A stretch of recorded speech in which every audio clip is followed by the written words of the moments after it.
Good morning, everyone. This is Vasudesh Pandey from Easylib Software Private Limited. Today, we are going to have a talk on Lokopakara. This book was written by one Chavindaraya of Karnataka, northern Karnataka, Kalyana Karnataka region over 1,000 years ago. Here we have Dr. Harihara Srinivasa Rao, who is an expert in the water related technologies, and he was official in Central Water Commission. So we're very glad to have you, sir, on this demonstration. And this Thank you. webinar is being recorded. So I know there is some difficulty that people are facing related to Microsoft Teams, joining Microsoft Teams. In fact, I also had difficulty. So just for the benefit of the people who could not join, we are going to record this session. So I hope everybody will love hearing this session by Professor. Sir, over to you, sir. You can start. ಎಲ್ಲರಿಗೂ ನಮಸ್ಕಾರ. Good morning Yes, to sir. everybody. Good morning. May I start, sir? Yes. Yes, sir. Please start it. You can have it in Kannada, English, both. Mix is perfectly fine. It will come. It will come. Okay. English. Hello. Yeah. I Sir, am if you going. want Pratima to share a different screen, please let her know. She will share the different one, sir. In the beginning, we wanted this slide, so that's why I asked her to share this first slide. No, not this. This is slide. Yeah. That running slide. Okay. Not first one. Not Lokopakara first Kannada encyclopedia. That one. Okay. Go ahead, Hi, sir. Pratima. 1 second, sir. I will share that. Share the PDF actually. This is the right? Sir? Yes, please. I will Okay, continue sir. now. Okay, I will sir. continue. So, good morning to everybody. I am going to speak Yes, good morning. on special topic Lokopakara, the first Kannada encyclopedia of Karnataka, an ancient blueprint for water management.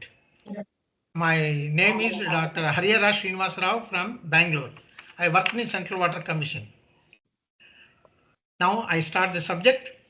Amidst the scorching plains of Kalburgi district of Kalyana, Karnataka, where a meager 4 inches of rain paints a picture of relentless drought, lies a hidden oasis of ancient wisdom. In 1025 AD, Chavindaraya, a scholar in the court of Chalukya Emperor Jayasimha II, penned the Lokopakara, the first encyclopedia in Kannada language. Within its 12 chapters covering diverse subjects like astronomy, Vastu, medicine, etc., shines a beacon of hope. Dakargala, a special chapter, dedicates for the first time highly emphasizes exploration of water science and technology. Chavandaraya's foresight astounds. He unveils methods for predicting rain through rainbows and meteor showers and reveals secrets for locating hidden water reservoirs. Beneath the Earth's surface, guided by vegetation patterns and termite mounds and so on, this knowledge etched into parchment almost a millennium ago, whispers of a past where human thrived in harmony with nature even in the face of adversity. In our era of escalating water scarcity, can we afford to turn a deaf ear to such wisdom? By deciphering the Lokopakara, we may unlock sustainable solutions to the modern day water crisis. Imagine drought-stricken regions empowered with the ability to forecast rainfall and tap into hidden water sources using methods honed by time-tested nature. Here I am going to explain only about the 2 or 3 subjects related to water. The first one is forecasting of rain through rainbow. Next, geological analysis with reference to the water. And then in the geology, there are two parts. One with respect to the stones, and the another with respect to the soils. This yes. First time I want to take it up the narration of the rainbow. Rainbow beyond beauty. Rainbows as ancient weather forecasts. It is very rare seen in this modern age also that rainbows are not taken into consideration for forecasting either the rain or the stopping of the rain. In his book, Today's Climate Science, Arthur Donald Rance marvels at the rainbow as the most surprising phenomena of light on Earth. But centuries before him, that is in the 6th century itself, Indian scholar Varha Mihira had already cracked the code describing its vibrant hues as the result of chromatic separation when sunlight dances through the droplets in the atmosphere. This scientific understanding echoed through time, repeated in Chavandaraya's 11th century work, that is 1025. Exactly the dates are also there in this book, and also in the 17th century compilation of Kaladi Basavaraja in Shivatattva Ratnakara. Remarkably, verses of Lokopakara hold hints at using rainbows as harbingers of rain or its absence. These ancient insights weave a fascinating tapestry of science and folklore where a breathtaking spectacle becomes a whispering prophecy of skies. Now let us go to the explanation of the direct shlokas. So, according to Varahamihira in Brihat Samhita, chapter 3, chapter 3, the shloka 52 says the explanation is given here. Suryascha vivida varnaha pavanena vighatitaha kalasabrai viyati dhanuhu samstaya darshaye daschante tad indradhanum. The same is being explained by different words in a different way by Chavindaraya in Lokopakara, chapter number 4, verse number 23. His lines goes like this. Sarasija Mitra Rashmi Pavanahatinda Aneka Varnadim Poreda Mugilgal Ulla Nabhadol Dhanurakritiyaji Torpadam. And he also analyzes his words which has been quoted in the verse. So in terms of Gadya, formerly it was in Padya, and he also explains in the terms of Gadya as analysis. Surya Rashmigal ಗಾಳಿಯ ಹೊಯ್ಲಿನಿಂದ ಅನೇಕ ವರ್ಣಮಾಗಿ ಮೋಡಮಾಗಿದ್ದ ಠಾವಿನಲ್ಲಿ ಇಂದ್ರಧನುವಂತೆ ತೋರಲ್ ಇಂದ್ರಧನು ಎಂಬರ್. He defines what is Indradhanu.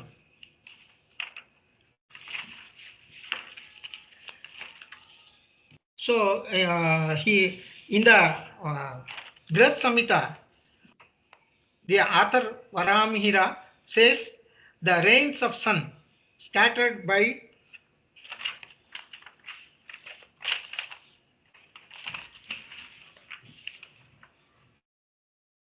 the rays of sun scattered by the wind appear as a bow in the sky. This is called the Indradhanu. Actually, he defines it in that way.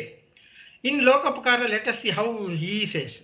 The explanation that he gives is the rays of sun scattered by the wind appear in the sky in many colors. This is called the Indradhanu. So some scientific explanation of today says about the what it says we can see now. The rainbow is a natural optical phenomena that is caused by the refraction of sunlight by water droplets in the atmosphere. When sunlight hits a water droplet, it is refracted or bent in different directions depending on its wavelength. The longer wavelengths of light, which are red and orange, are refracted less than the shorter wavelengths, such as blue and violet.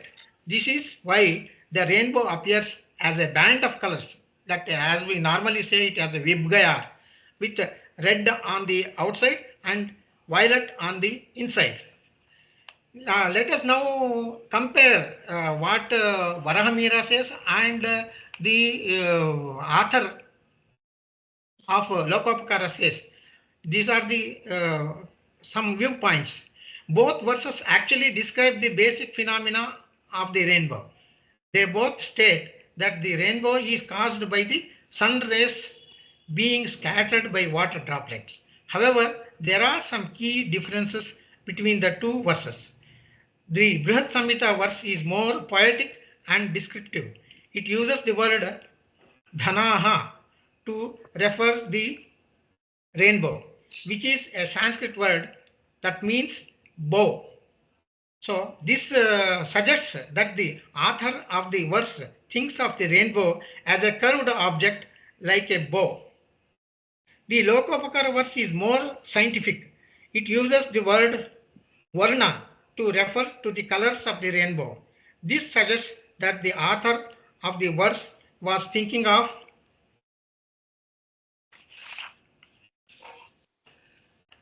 the rainbow in terms of its physical properties, such as its wavelength, and uses the word varna or the color. This is most important. So now we can see the critical analysis, how we can infer some of the things. The verses do not explicitly state that the sun's rays are scattered by water droplets. However, this is a logical conclusion that can be drawn from the verses. The verses state that the rainbow is caused by the sun's rays being scattered. They also say rainbow appears in the sky where there are water droplets. Therefore, it is reasonable to conclude that the sun's rays are scattered by water droplets, which makes a band of colors with different wavelength. Overall, the verses provide a surprisingly accurate description of the rainbow, considering that they were written centuries before the scientific explanation of the rainbow was done only in 1666 AD. So this has been discovered in the 6th and 10th centuries. Also, it is being narrated, as I have already quoted. Thus, these verses are a testament to the knowledge and understanding of the natural world that was possessed by ancient Indian scholars. The creation of two rainbows. Now we are distinguishing further how the treatise says about the particular ways of rainbow formations of two rainbows formation. Sometimes two rainbows are seen. Two rainbows can be seen when sunlight is reflected in raindrops before refraction. You can see in the picture. Thus, the colors of two rainbows are bright. When the colors of the rainbows are bright, if one is reflected in the other, then it will be good. There will be a good rain. The forecasting is, he says, when the brightness of the colors are good, the rains will be good. And he also says, this is told in a very specific meterized form as Kandapadya. This is the beautiful format and speciality of the treatise. Edevariyade Nelavattire Kadununpa Palavu Bandam Padedu Yeradage Bagedirpulu Vadama Suradhanu Shubhapradam Prushtikaram. So he also says the analysis in Gadya. That was in Padya. It is here. It is in Gadya. ಆ ಇಂದ್ರಧನುಂ ಎಡೆಬರಿಯದೆ ಭೂಮಿಯಂ ಬಿಡದೆ ನುಣ್ಪಾಗಿ ಹಲವು ಬಣ್ಣ ಮಾಗೆ ಆ ಕಾಲದಲ್ಲಿ ಆ ಇಂದ್ರಧನು ಪ್ರತಿಬಿಂಬಿಸಿ ಎರಡಾಗಿ ಮನುಷ್ಯ ಲೋಕದಲ್ಲಿ ತೋರಿದೊಡೆ ಆ ಇಂದ್ರಧನಂ ಮಂಗಳಮಂ ಪೇಳುವುದು ಸುವೃಷ್ಟಿಯಂ ಮಾಡುವುದು. We have to note this very important point. When two rainbows forms, so suvrushti happens if the colors are good. So when light rays are observed passing through a drop of water, the angle between the red and the white rays is caused by curvature of the red and white rays. Because blue light ray is refracted more than the red light, Will Broadsnell, a scientist, says that one can understand the action of two different drops, one at 40 degrees and the other at 42 degrees. Madam, show the second this thing, rainbow, in PPT. In PPT. Yeah, in second. Yeah, here we can see, as we have told, the rainbow up to the earth level, edevariyade, without giving the space to the land. If the rainbow forms, there will be a good rain, he says. This is every point should be remembered, that he clearly defines the things, and we can see the two rainbows. Next, yes, you can see how I have shown here how the droplet sunlight inside forms the 42 degrees and all that. Okay, so again I will repeat this because of the technicality. When light rays are observed passing through a drop of water, the angle between the red and white rays is caused by the curvature of the red and white rays. Because blue light ray is refracted more than the red light, so the difference is due to the 40 degrees and the 42 degrees that we see naturally from our eyes at a distance. Okay, next. Go back.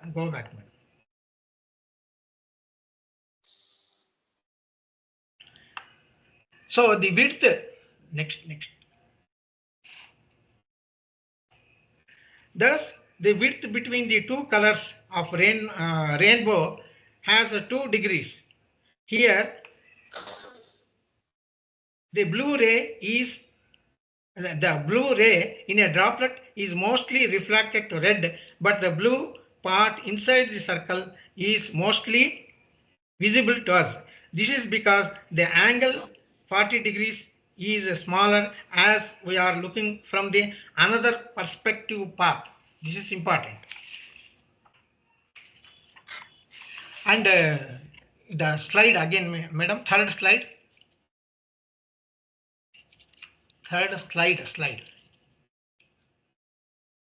Fourth slide. Yes.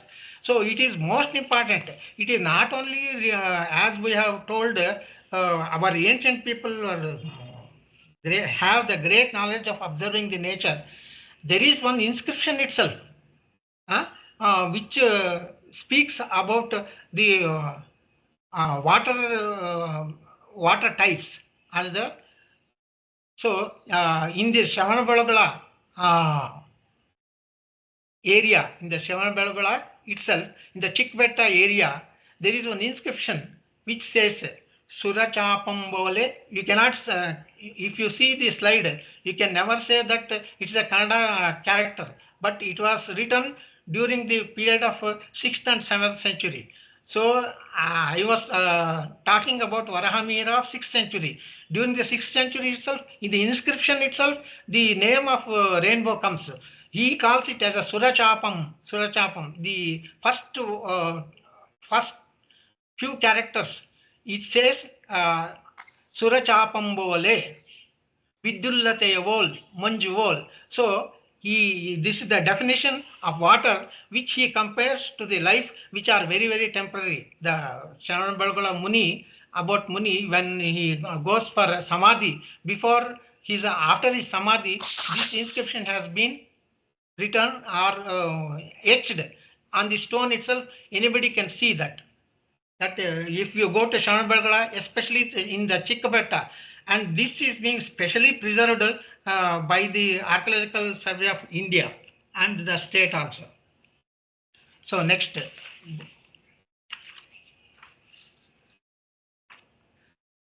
No. Next writing. Yes. So next let me explain the second aspect of the Lokopakara. So here is the geological analysis with reference to water. I will define as usual. I will define first the whatever it is being told by Chavindaraya, and then his own criticism, and afterwards I will give the explanation of the today's explanation along with my observations. So okay, Shile Vaidurya Audumbara Phala Madhu Ghruta Parada ಅಭ್ರವರ್ಣಮಾದೊಡೆ ಅದರಿಂದಂ ಬಹುಳ ಜಲಮಕ್ಕುಂ ವರ್ಣ ಕೇಳ್ ಅಚಡಿತ ವಚನ. So the meaning also he gives. ಆವುದೊಂದು ಭೂಮಿಯಂ ತೋಡುಬಲ್ಲಿ ಕಲ್ಗಳ್ ವೈಡೂರ್ಯ ಛಾಯೆ, ಅತ್ತಿಹಣ್ಣಿನ ಛಾಯೆ, ಜೇನುತುಪ್ಪ ಛಾಯೆ, ಅಭ್ರ ಪಾರಿವಾಳದ ಹಕ್ಕಿಯ ಛಾಯೆ ಅಂದರೆ ಕಲರ್ ಆಫ್ ಪಾರಿವಾಳ ಇರುವ ಛಾಯೆಗಳು ತೋರಲ್ ಆ ಠಾವಿನಲ್ಲಿ ಉದಕಂ ಬಹುಳ ಮಪ್ಪದು. There will be more water you can find where the stone strata of the colours are found.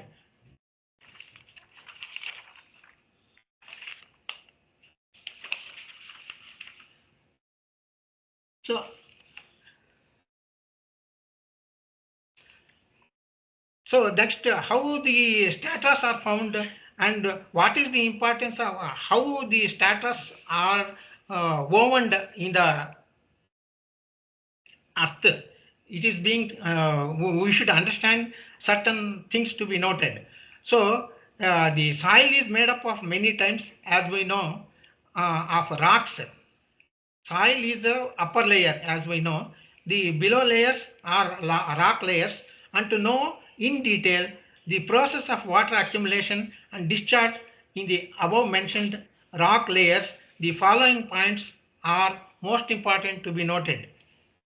So first one is rock diversity, hard rock chalet, causes of water retention in soil layers and plants, the way rainwater seeps into the ground through loose rocks, a method of easily identifying the water level and in high or low area, complementary to the discharge areas, recharge and discharge area places. So it is related like that. Then water aquifers and aqueducts, aqueous rocks, that is aqueous rocks means stratified rocks, porosity, prevalence, specific yield, cone of depression.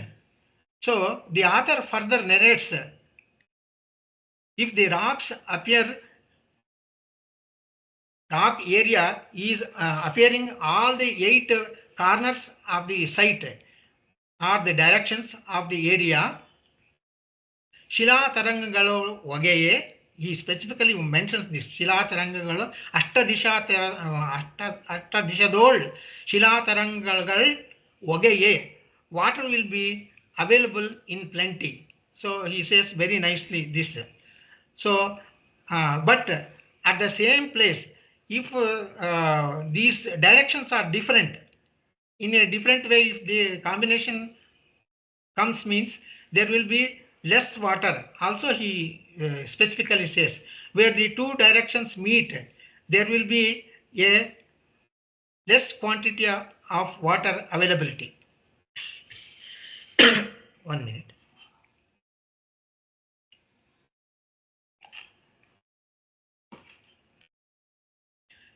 Breakdown or the meaning of the above poem is explained below. Vaidurya are the color of rocks of turquoise. This color likely refers to the presence of turquoise colored minerals like malachite, often found in copper rich areas with good water holding capacity. Then Audambara or fig like trees color. This reddish white color might indicate iron rich clays or weathered volcanic rocks, also suitable for water storage. Sorry. Honey or the red green. This could represent certainly clay minerals or weathered granitic rocks potentially hosting underground water reserves. Parada or grey color. This likely signifies the presence of shallow or withered metamorphic rocks, which can act as both aquifers and aquetrads depending on their porosity and permeability. So these aquetrads and all these things are also being explained in Sanskrit, but I am using these latest scientific words for those things. Even to the porosity also, porosity and permeability also are also explained, but it takes a lot of time to explain each and every definition of these things. So I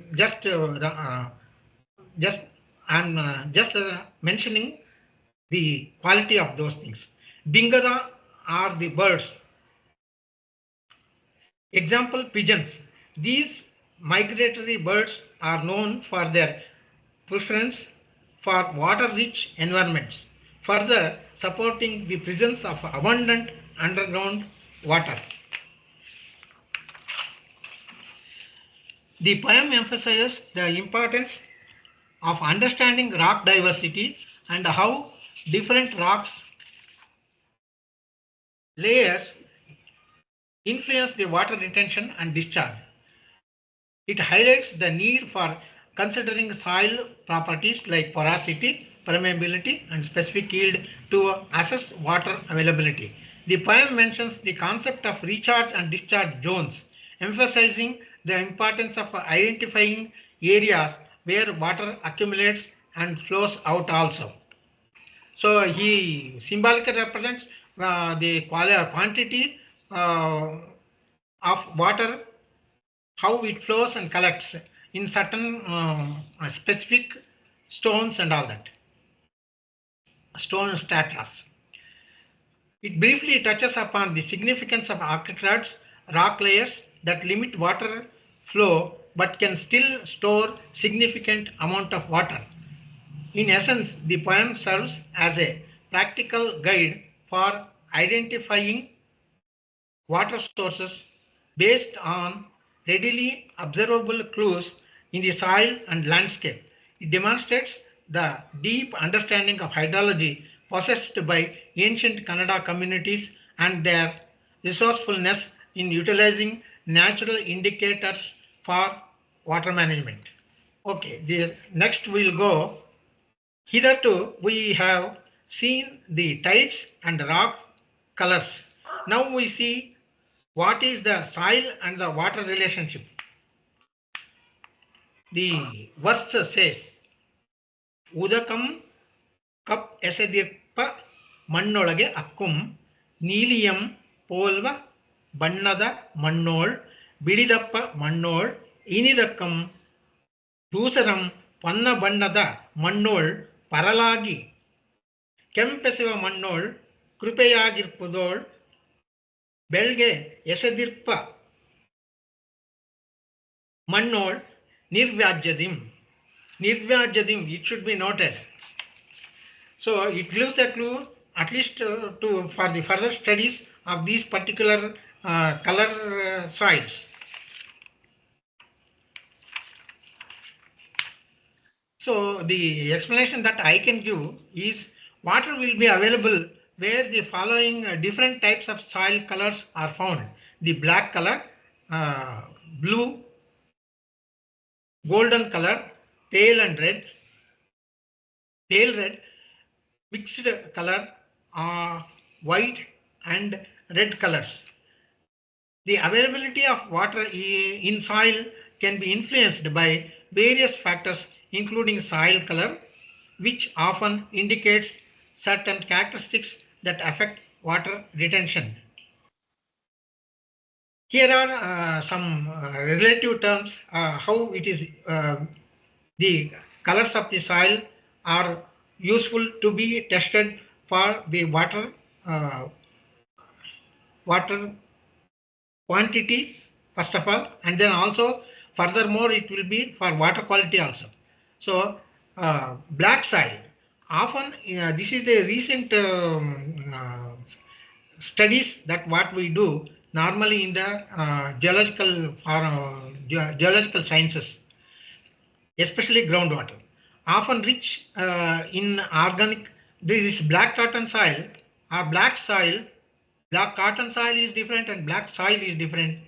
Often rich in organic matter, which can improve water retention and availability. This type of soil is typically found in regions with high vegetation decay, contributing to its dark color.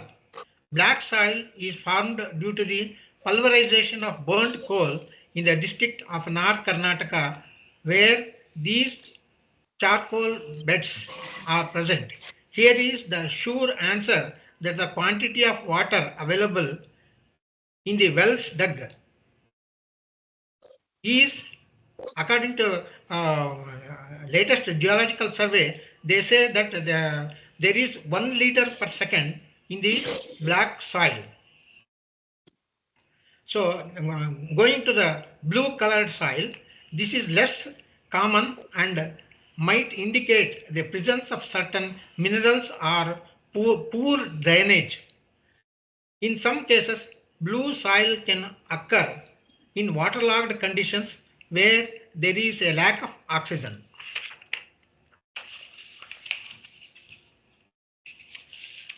Now coming to the white color. Usually white color means ನಾವು ಈ ಬೆಣಚಕಲ್ಲು ಅಂತ ಹೇಳ್ತೀವಲ್ಲ ಆ ಥರದ್ದು. So usually indicates the presence of salts or sand. White soils tend to have lower fertility and may not hold water well, often found in arid or coastal regions. Coastal regions ಅಲ್ಲಿ ನಾವು white colour ಸ್ವಲ್ಪ ಜಾಸ್ತಿ ಮತ್ತು red colour mix ಆಗಿರ್ತದೆ. ಜಂಬಿಟ್ಟಿಗೆ ಅಂತ ಕರಿತೀವಿ. We call it as ಜಂಬಿಟ್ಟಿಗೆ in Kannada. So golden color soil, say what is the characteristic? This color can be associated with soils that have good drainage and aeration, which might not retain water as effectively as darker color as that of more organic rich soils. That is, organic rich soils have got the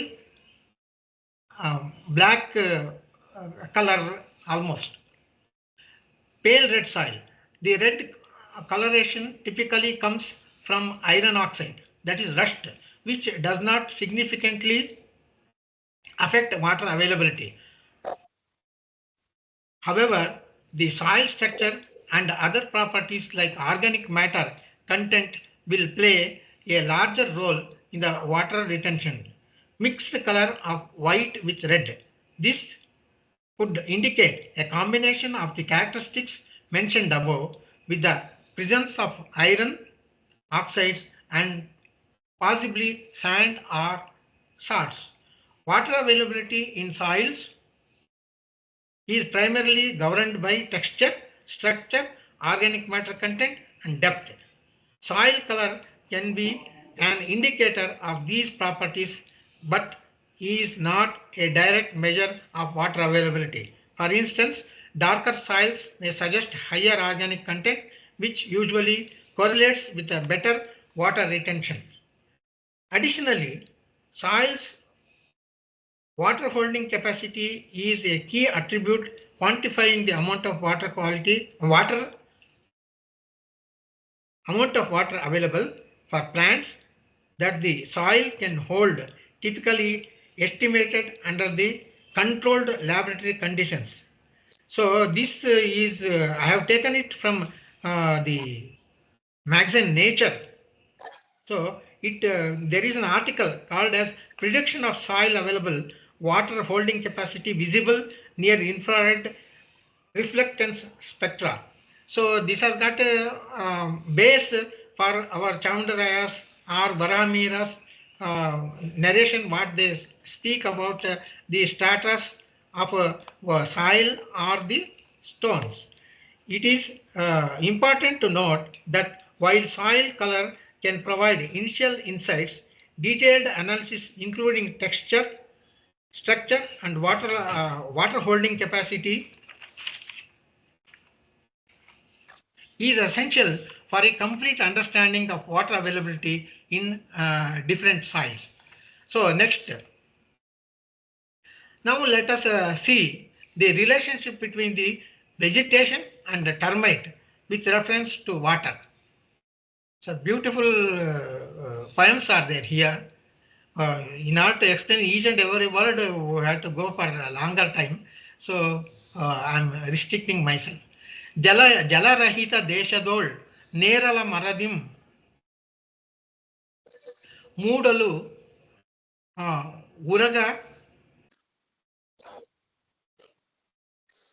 Uraga Geha Madade Tankanadol Yeradu Kai Antaradol Jalamirpudu Bundu Purusha Pramanadol, Vandu Purusha Pramanadol, that is 6 feet. Vandu Pushpa Pramana means, Purusha Pramana means a man's height, nearly 5 feet 6 inches or nearly about 6 feet. In regions devoid of water,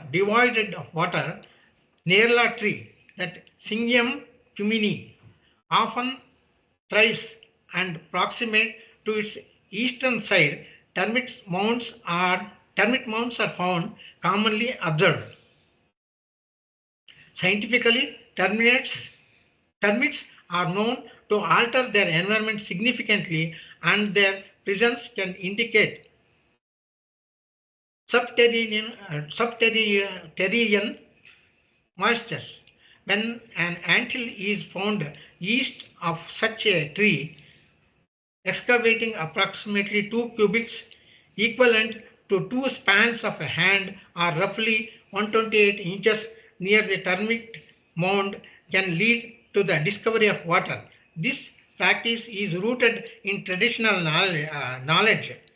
So in the folklore, many a times the people who are experts, they found such type of points to find the water in the village areas even today, which aligns with the modern observations that termites activates, particularly in constructing their mounds and closely associated with the moisture level in the soil.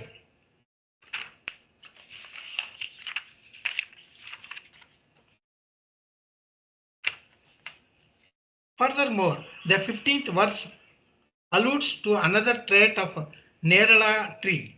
So I am explaining now the whatever it is being told in the Padya. Upon dwelling 6 feet where this tree is found, one may encounter rocks bearing a resemblance to the hue of woodpeckers as well as aquatic life forms. This suggests a correlation between the tree location and certain geological and biological features, potentially including underground water streams that support such ecosystem. So there is an article in ResearchGate, a wireless system for monitoring termite activity using electromagnetic induction with non-looping method was published in November 23 in Applied Sciences. So there are other papers also which are being shown here as references. So next we shall go for vegetation and water finding. Purusha Kritalayal Attimaran in Attimara Indam Poduva Muru Kayantaradol Piridakum Jalam Aguvade Nirutam Kargal Udupatiam Kanbar. What are the things that can be seen when excavation takes place in such an area? This is explained in this poem.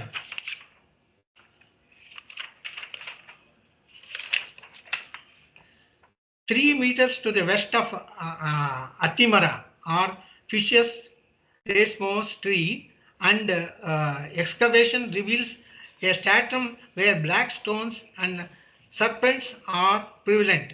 This species, also known as the cluster fig tree, is a key ecosystem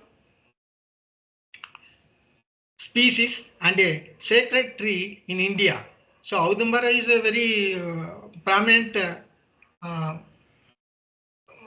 prominent tree with reference to Dattatreya and so many other rishis who are who have done the meditation, and now also people are experimenting so many things here. In proximity to Ficus rasnava, that is Attimara, and termite mounds, white stones are unearthed. Termite mounds are known to indicate increased surface water infiltration and the presence of riparian tree vegetation. So in such locales, water reserves are typically accessible at a depth of approximately 5.5 meters. Why I am quoting this particular distances and all these things? It is clearly shown that further research, if there are energy changes also, we can locate these points wherein water may be available. Adjacent to a Pongamia pinnata, this is also one of the most important tree which grows in the Southeast Asia, particularly in India, throughout India, commonly referred to as Indian beech or Fangamara in Kannada, known for its environmental benefits. Nowadays, we are also using it as a potential as a biofuel surface, biofuel source also. The discovery of a turtle is likely when dwelling into the earth approximately 1.5 meters southward from a structure as told above. The conditions are to be kept in specifically in the mind. Water is generally found at a depth of equivalent to the height of 3 average men, about 5.5 meters in deep. This revision incorporates current scientific understanding of the species mentioned and their ecological significance. So another verse I'm going to quote now.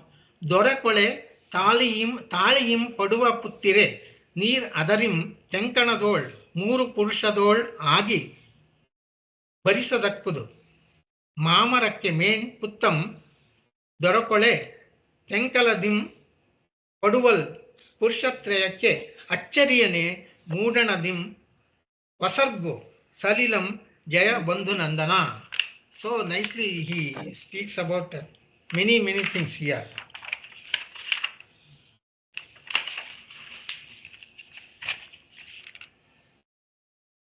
Anthill and water sources. The presence of an anthill can indicate a subterranean water source. Digging on the southern side of an anthill might lead to the water at a depth of approximately 18 feet due to the soil's moisture content that ants seek for their colonies. Water lifespan. The water source near the anthill is temporary, it is lasting about 3 years. This could be due to seasonal fluctuations in groundwater levels or the limited capacity of the aquifers. These are all today's remarks which I have taken from various sources. Dike and water flow. Constructing a dike and digging to the west of it may redirect subterranean water flow from the east, suggesting a localized change in the water table or the presence of an underground system. This particular point, deviating the lines of water underground, is a most useful thing which our people did in Tirupati inscription. Also, we find such a kind of pits uh, that were done above the tank, such that the tank should not be dried and the water can be useful for many more days. So, tree, frog, and water. A well sprouted tree with a frog at its root may indicate a high moisture level in the soil. Digging 16 feet south and then 24 feet down could reach a water source, as both tree roots and the amphibians are often found near water. Soil composition. The sequence of green, black, and white soil layers before reaching water suggests varying soil compositions, with green indicating organic rich topsoil, black representing fertile land, and white possibly indicating sand or clay layers above the water level. Palm and coconut trees. The long spread of palm and coconut tree roots can also suggest a water source. Digging 24 feet north from such tree might tap into this water, as these trees have deep root systems that reach down to groundwater. Loki bush ಅಂದರೆ ಲೊಕ್ಕಿ bush ಅಂತ ಕರಿತೀವಿ ನಾವು, ಲೊಕ್ಕಿ ಗಿಡ ಅಂತ ನಾವು ಕರಿತೀವಿ ಕನ್ನಡದಲ್ಲಿ. Ant hill and water quality, how that is related. The proximity of a Loki bush and an ant hill would be another indicator of water. Digging 12 feet south from this location might yield water with good taste, possibly due to the filtration effect of the surrounding vegetation and soil. So now coming to the important notes are to be we should have some observations with the above data, which goes like this. These explanations are based on traditional knowledge, which are also with the specific explanations described scientifically above. Actual water sources may vary due to the geological and environmental factors. Always one should consult with a professional geologist or hydrologist before taking up any water body excavations and constructions. Other information. If a sound is produced when the ground is stuck, or a light like lightning is seen when the pebbles hit, then there is water in such place. It is found that the branches of an upright tree, it is a very fine observation that what I found. It is found that the branches of an upright tree are bent and down close to the ground, but when 12 feet is dug in that place, water is available. He also mentions the quality of water source while identifying it from trees. Due to the special color of the ground, the amount of water available will inform the method of breaking the rocks if they come up while digging. Here is also the method of tempering the front edge of the chana or the chisel, a tool used to break the stones also. So these are the very observations which I could get from the treatise. So conclusion, now I am concluding. This article provides a concise overview of the integration of various scientific descriptions and disciplines, including meteorology, microbiology, botany, hydrology, and ecology. It illustrates how the convergence of these fields can be understood through a selection of contemporary interdisciplinary scientific principles.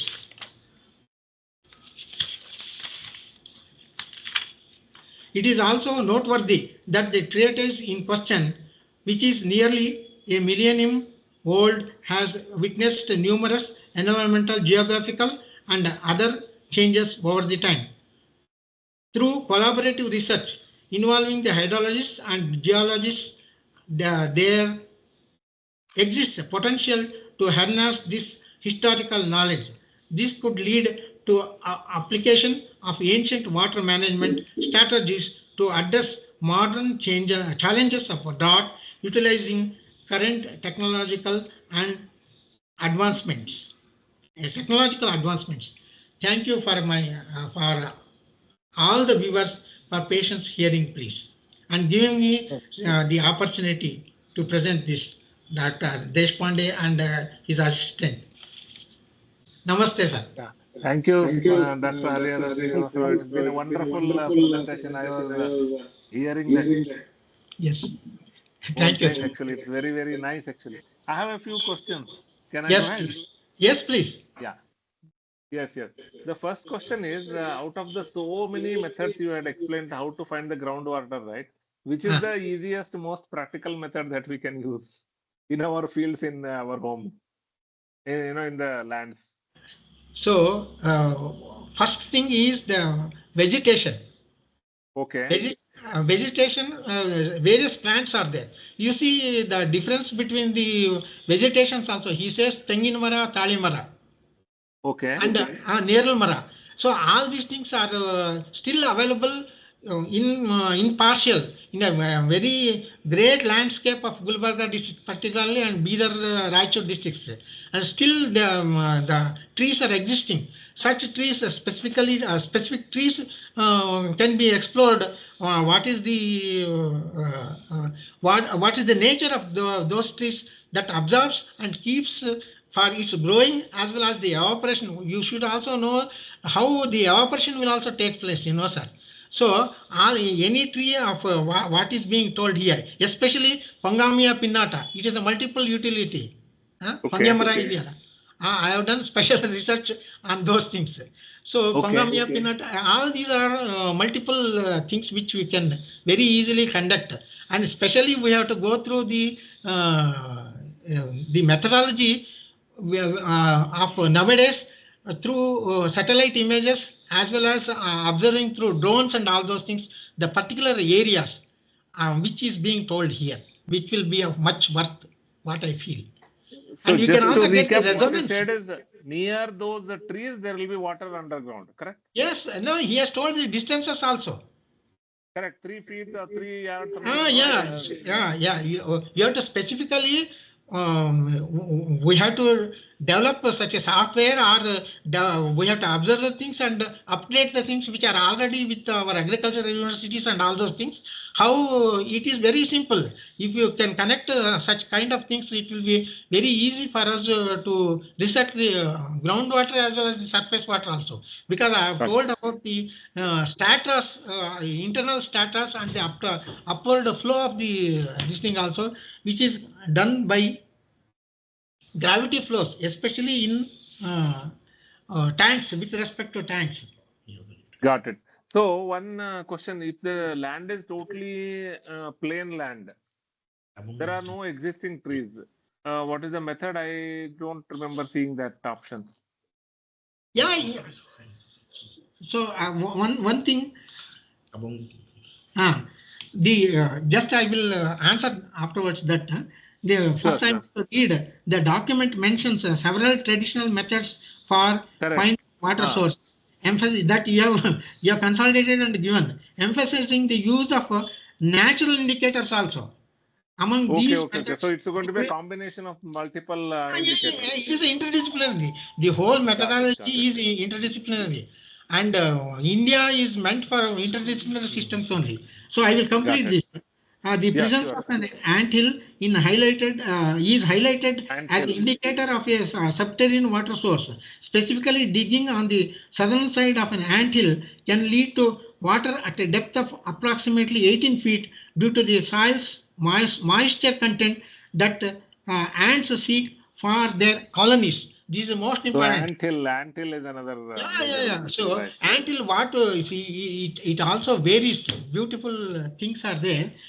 This method is considered relatively straightforward and practical, leveraging observable natural signs to locate water. However, it is important to consult with, as I have already told, it is important to know the observations from geologists, hydrological and other botanical sources also.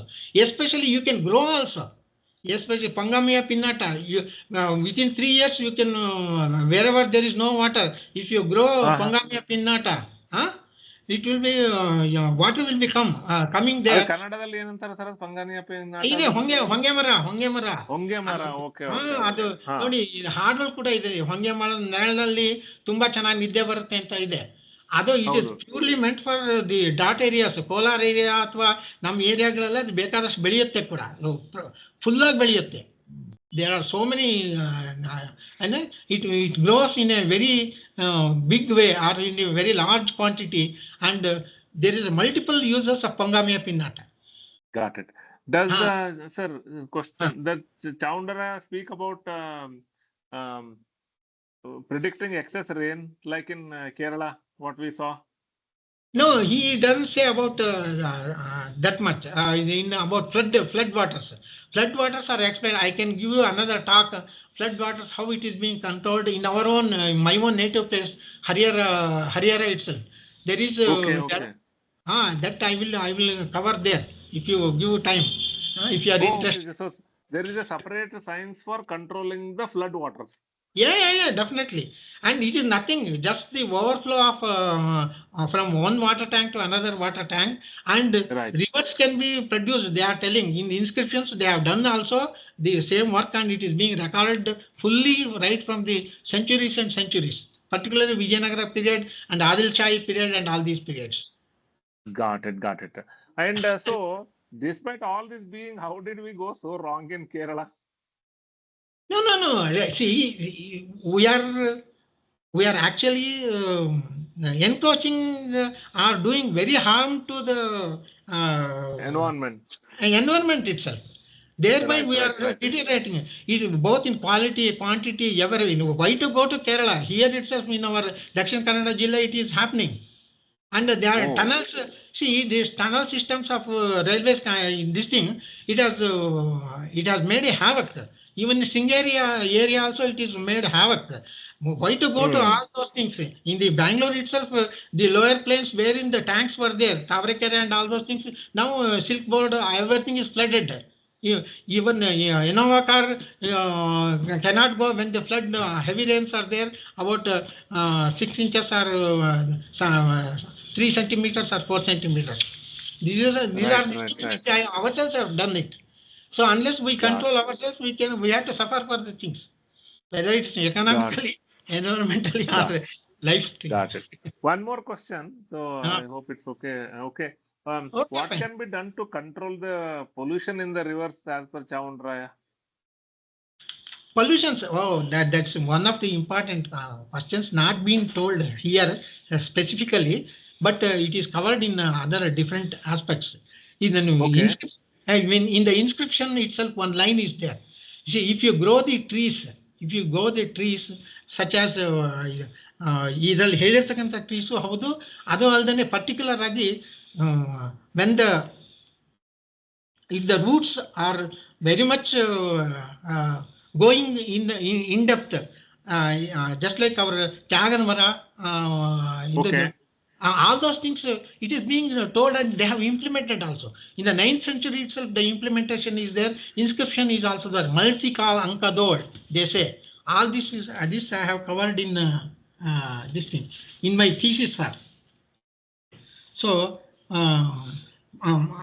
avoid discharge domestic and industrial waste directly into the rivers, ensuring proper waste management and treatment before releasing any effluent into the water bodies is highly essential. That we have to do it.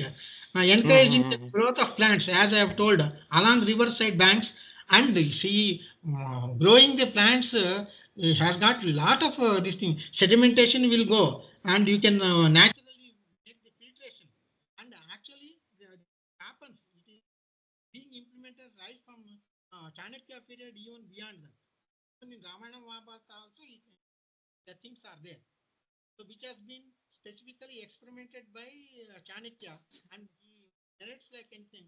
It has been specifically experimented by Varahamihira with respect to so many other things, and he also says so many things about all these things. So protecting forests and wetlands, which now we never do, because forests and wetlands play a crucial role in maintaining the health of rivers by filtering pollutants, regulating water flow. Protecting these areas can help in reducing pollution levels. Sir, I was talking about, you are talking about the Kerala, Correct, correct. the flood. Right, The major right. important thing is, the major important thing is there are two important points which I want to highlight. One is Uh-huh. ಅದೆಲ್ಲನೂ ಕೆಂಪು ಮಣ್ಣು ಅಥವಾ ಜಂಬಿಟ್ಟಿಗೆ ಮಣ್ಣು which directly Okay. Which ಅದು ನೀರನ್ನ retain ಮಾಡೋದಿಲ್ಲ, ನೀರನ್ನು ಬಿಟ್ಕೊಡ್ತದೆ. How? So Okay, okay. Huh. yes, see, that's what I have told. In order to know the all these things, we should go to the geological features of the stratas. Huh? So, which is being explained again in so many treatises of Sanskrit as well as in Kannada also. And Okay. another point, the vegetation, ಅಲ್ಲಿ ಇರ್ತಕ್ಕಂಥ vegetation ಕೂಡ ಅದನ್ನೆಲ್ಲ ಕಿತ್ಬಿಟ್ಟು ನಾವು ರೀಫಾರೆಸ್ಟ್ ಮಾಡ್ಬೇಕಾದ್ರೆ ನಮಗೆ ಬೇಕಾಗಿರೋದು ಮಾತ್ರ ಹಾಕಿದೀವಿ ಅಲ್ಲಿ ಫಾರೆಸ್ಟ್ಗಳಲ್ಲಿ.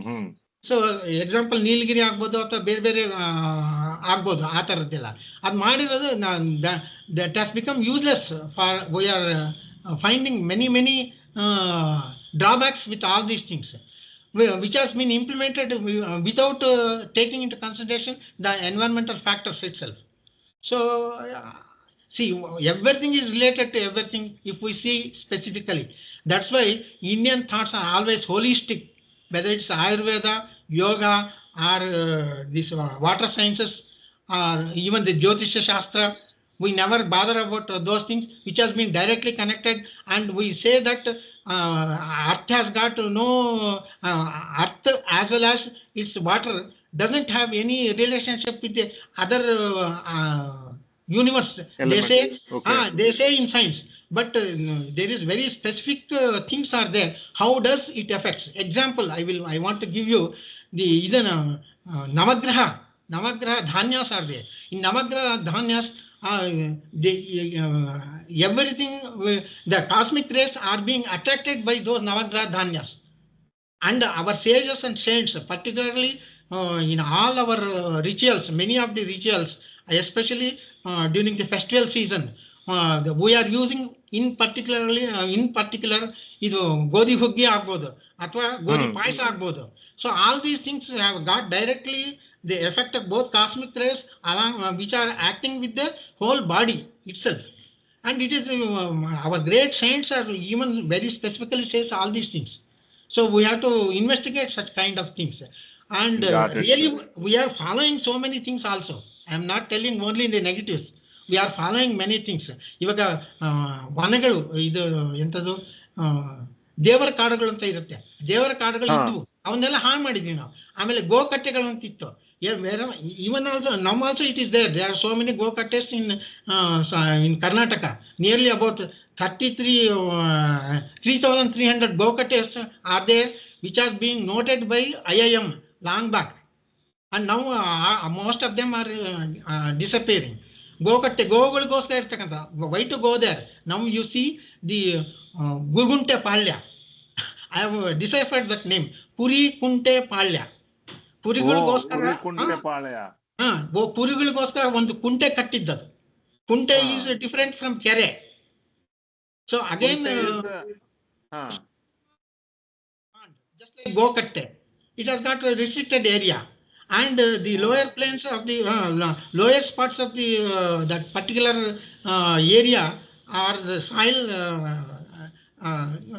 is considered, particular area is concerned, and they have constructed according to the environmental factors what is to be done and what are the trees to be implemented there. Still also there are so many things exist in Malnad area, as well also in they respect and do pujas also in during certain period of our rainy season, as well as in the during the period of drought areas. ನೀವು ಇದನ್ನ ಮಾಡ್ತೀರಿ ಯಾವುದು ಯುಗಾದಿ ಆದ ತಕ್ಷಣ ಮೊದಲನೇ ಮಳೆಗೆ ಹೋಗಿ ರಂಟೆ ಹೊಡೆಯೋಕೆ ಮುಂಚೆ ರಂಟೆ ಪೂಜೆ ಮಾಡ್ತಾರೆ. ಆಮೇಲೆ in the mid of the middle of the this rainy season, they particularly make habbas only in the forest area, as well as they go for their lands and they do so many things, sir. So because it should not be harmed, the places are also there. We can quote so many things on these things that we are totally forgetting. We are totally forgetting, but many things have been still there. Great, because thank you. of their faith. Ram sir had some questions, huh? Yes, please. Yes, please. Yes, Ram please. Ore, sir, Ram Dikshit Ore. Yes, sir.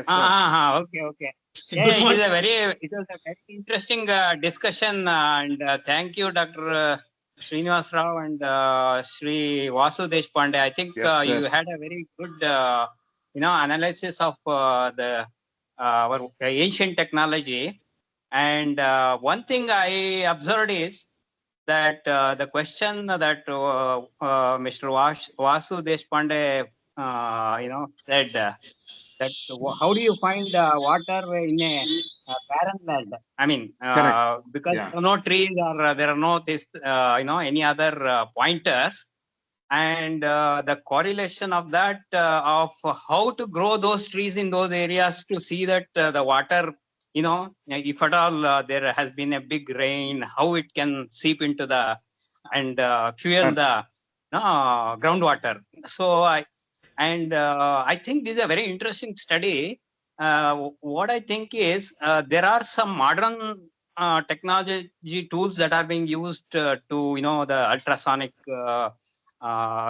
waves and all to identify the groundwater sources. I think wherever they have successfully found water, they should correlate these things. Okay, using modern technology, we have found this way, and how you can now study the environment there and what trees are there, what is the soil, structure, all these, and some, studies can be done to support that. Okay, these are still valid, and people need not, for lack of modern tools, they need not, fail to identify water. So these two things are very supportive studies that can be done. And what is interesting is, I mean, in my own experience, recently, I think earlier this year, we all had a lot of water shortage in Bangalore and surrounding places. People were really, not getting any water in the tap. They were all depending on borewells from, water suppliers. At that time, one of the journalists who lives in Eagleton, they had given up actually. So many places they dug, they couldn't get water. And it is a very 400 acre area. So finally, the local guy used some of these ancient information that is available. And there are a lot of, I mean, as he identified, there are a lot of jamun trees there. And I think he used that. And incidentally, in around March or so, they dug a well, went up to 400 feet. They got so much of water. I mean, they captured the video, everything, and it was I see. Jamun is a wonder. An exciting event that he said it could be fossilized water as well. So much. I think there can be a correlation of these things, and you can apply these ancient technology. I'm happy that they recorded in those stones and all inscriptions, which I don't know. The modern technology can lose everything because it's stored in magnetic discs and semiconductor storage. So people have the thought about how to keep it for the future. Yeah, multiple So centuries. Then the whatever, stone is whatever better our option. ancient people have done is really interesting. So I think we have to learn a lot from them and leverage it. Thank you. Got it. Yes, sir. Thank you. Thank you for the inputs, sir. Sir, Srinivas Rao, sir, Sir. what would be the next suggested topic on the same lines related to water? Yeah, definitely. We can continue with reference to Manasolasa, only Manasolasa. What is it, sir? Manasolasa. Yes, this is a Sanskrit. Manasolasa. This is a 12th, Manasolasa. that is 12th century treatise written by Someshwara II. Okay. He was from that area only, the Bidar area, Kalyana. He was the Okay. master of those things, the Kalyana Chalukya area, and he was the emperor also. And he died in this thing, Tungabhadra river near Mailara. In the Mailara, Okay. he suicides himself. So he Oh. narrates more, yeah, and, that Someshwara the second. And how he has died also, there are writings in some poetic sense and all those things. Really, each and every drop of these things.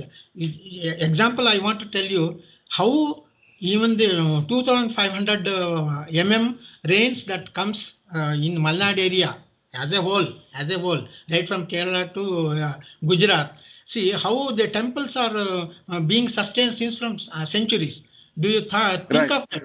So by the structure itself, they have done the whole water seepage. Everything has got its own value, and for each and every part of temple can be used for how they have used for discharge of water, and without affecting the inside structure itself. That itself is another subject. Wonder. Continuous. And all these things are also being covered in these encyclopedias. Chavindaraya also speaks about so many other things. I have told only one aspect, and that too with only 3 to 4 parameters of Chavindaraya particularly. Correct. So there What are a lot. other areas that Chavindaraya covers, sir? Sir? What Sir? other areas does Chavindaraya cover apart from the water? I have already told in my synopsis of this paper. Okay. So He covers many other areas. Many other Right. areas. Yeah, that should be highlighted because we are from Kalyana, Karnataka, and it should be the universities should take up such kind of things to publish at least this thing treatise. So what I have written, it is already over, and as you know very well, our Vasudev Deshpande and our sir Agnihotra Deshpande sir wants to reprint it through the printing media of government itself. And if it brings really for next year, it will be exactly to 1,000 years, the 1025. Yeah, that's very nice. If it is done, really it is an honor to this great person. He has also been honored by Jaisimha for this treatise. And he was also major person, Pradhana Mantri, this Chavindaraya. And he was Pradhana Mantri. He was a lieutenant for the whole this thing. Jayasimha Chalukya dynasty is one of the major person he is. And he also writes this or compiles this. Actually, he has written, he writes specifically these things. One thing I have forgotten, why I have taken this and how I have taken this. Really, we should thank our great person. I have just not mentioned here from Madras University, Seshadri. That he has compiled. These treatises, and from there I have taken the scientific. There are 3 to 4 PhDs, but no PhD is telling about all these scientific innovations which can be applied. There are also PhDs. So they are only quoting so many other things, and Vishavaidya is there in this one, in Lokopakara. How to treat Visha. Oh, okay. I see. Even A astronomical. lot of medical related items are also covered. Yeah. This is I have only taken Dakar Gala, which has been directly taken from influenced or taken from Varamihira, 6th century. 6th century Varamihira. Okay. Last couple of questions, sir. One is where can we get a copy of Lokopakara? That is first question in Kannada. Second, is there English translation available? Third is, would you like to share your phone number and email to the public who can Yes, reach you? definitely. Why not, sir? Yes, sir. Email Yeah. harihara@gmail.com. I have sent you. Okay, great. I'll just repeat Harihara Srinivasa Rao @gmail.com. Very easy to remember. SREE instead of SRI, you should write Okay, yes. SREE. That is the specific thing which is to be done. Okay, sir. So And my Chavindaraya, the books is available in Kannada and English now? no. Kannada creators that old version. Seshadri Iyer, it is the Seshadri Iyengar. It is there from Kannada Sahitya Parishad, republished twice. And mine is the latest one, which is exhausted now. If you people want to have this knowledge, please encourage me to translate, as well as this is the first English translation, and we must be proud. Deshpande Sahab should be proud of ourselves, and thanks to Agnivatri sir again. First Yes, time sir. the encyclopedia of Kannada is being highlighted so much in the internet and in the worldwide network. This is the first time. Yes, sir. Thank So you. this So itself what is we a are going to credit do to is we are you. going to send a summary of this talk, just a brief intro. This is this message is sent to about 25,000 principals and 5,000 librarians, sir. You have told. So, Yes. yeah, I That is wish many more will see this, and we look forward to really having you on the next webinars and demos. So I was a little bit worried this time, so because of this Microsoft Team issue, I am glad it's all sorted out. So I'm so thankful to Yeah, you, sir, for I want to allocating the thank time. I want to thank Mr. Rajan and our Ramchandra Dikshit. They are very, very great scholars. And Rajan worked with me. We worked together. And Okay, sir. Dikshit is very much interested on my subjects and all those things. He's a very Great, great sir. scholar Okay. with whom I am interacting, sir. Thank you. Okay, He was thank you, sir. software person. Yes, sir. Dikshit So ji. thank you, sir, and thank you, Pratibha, for arranging this. Yes. So just to conclude, so this is a presentation brought to you by Easylib software. So we provide the software for the colleges, and we are very happy to work with a lot of colleges, universities, and we love to invite you for the more such webinars. The next topic, we'll announce it soon, and look forward to having more and more sessions from Dr. Harihara Srinivasa Rao in future. Thank you, sir. Sir, Thank you, another everybody. thing, Have a wonderful time. another sir. last but the least, I wanted to thank Neeladri, my grandson, Okay, who great. has assisted just by giving all the information for your answers, many of your answers in a scientific way. Okay. Right, sir. Thank you. Then. Right. Thank you, sir. Thank you, sir. Yeah. Thank you. Thank you, madam. Pratibha, you have any questions? Otherwise, you can conclude. Thank you, everyone. Bye. No, sir. Thank you. Yeah.